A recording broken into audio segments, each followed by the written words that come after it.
Yo, what's up mga kaibigan? Nandito na tayo magkwentuhan. Los Angeles Lakers na may tatlong magkakasunod na talo laban sa Indiana Pacers na may 5 sunod na panalo at 7 sa huling 8 laro nila.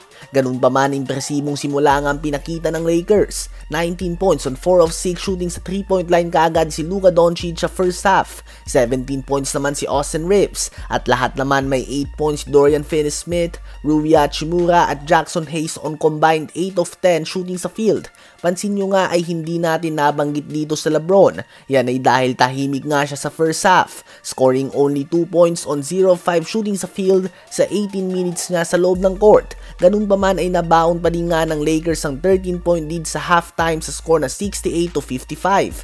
Sa third quarter naman ay nalagay nga sa panganib ang double-digit streak ni LeBron dahil may 3 points pa lamang ito. Subalit sa fourth quarter nga ay gumawa ng magkakasunod na puntos sa LeBron kaya naman nanatiling buhay ang kanyang record. Ganun pa man sa quarter na ito mga kaibigan ay nakahabol nga ang Pacers. Ngunit sa uli ay hindi na nga tumawag ang Lakers ng timeout and with a chance to win the game, to the rescue nga si LeBron at nakuha niya ang game-winning putback buzzer beater to win the game. 120-119 nga ang score mga kaibigan. Nanguna ang 34 points, 7 rebounds and 7 assists si Luka Doncic, 24 points, 4 rebounds and 5 assists si Austin Reeves, 14 points si Rui Hachimura, 13 points, 13 rebounds, 7 assists si LeBron James at 13 points din si Jackson Hayes. Sa Pacers naman ay 7 players sila ang gumawa ng double digits, including ang solid 16 points, 18 assists and only 1 turnover performance si Tyrese Haliburton. So masakit nga natalo para sa Pacers to end their 5-game win streak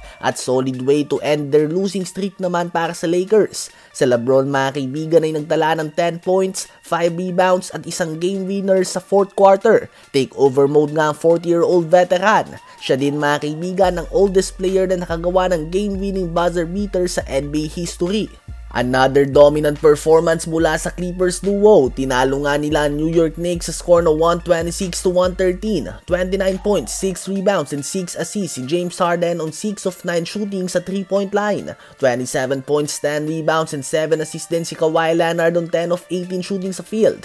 19 points si Norman Powell, 18 points, 10 rebounds, 2 assists, 2 steals and 2 blocks si Ivica Zubac at 12 points, 6 rebounds si Derrick Jones Jr. Sa Knicks naman ay 34 points, 14 rebounds and 4 assists si Karl Anthony Towns, 28 points, 5 rebounds si OG Anunoby, 17 points, 9 assists si Mikal Bridges at 15 points si Cam Payne. Ang Clippers mga kaibigan ay may record ng 41 wins and 31 losses. Tabla lamang sila ng Golden State Warriors, subalit hawak nga nilang advantage sa division standings and head-to-head matchups, kaya naman Clippers ang 6th seed at Warriors ang nasa 7th seed.